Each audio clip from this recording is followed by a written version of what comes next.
আমি মনে করি আজকের যে ভালোবাসা এটা সারা জীবন জন্য অটুট থাকে। আমরা কাজ করতে গিয়ে আপনাদের এই ভালোবাসা আমরা চাই।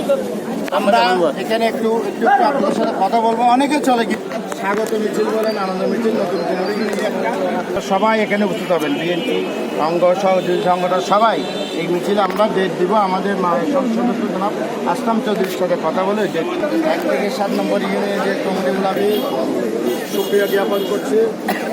আমাদের চট্টগ্রামের 4 সীতাকুণ্ড আসনের মাননীয় সাংসদ জনতা লাইন আসন আসলাম চৌধুরী আসছে আমাদেরকে শুভেচ্ছা অভিনন্দন করছি। গত শুক্রবারে আমাদেরকে যে নবগঠিত কমিটি ঘোষণা করা হয়েছে তার মধ্যে আমাদের ডাক্তার কমল কদর আহ্বায়ক, যুগ্ম আহ্বায়ক জৌলম জহর ভাই এবং সালামতুল্লাহ ভাই যুগ্ম আহ্বায়ক এবং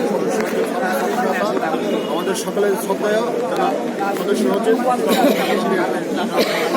সহ করিম চৌধুরী সহ সকল নেতৃবৃন্দ এখানে উপস্থিত আছেন।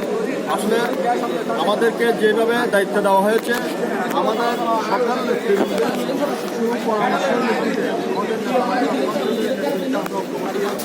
আগামী দিনে দলকে সুসংগঠিত করার জন্য যে পদক্ষেপ আপনারা সুপরামর্শ দিবেন সেটা আমরা অক্ষর করে পালন করার আশ্বাস থেকে আমার বক্তব্য এখানে শেষ করছি।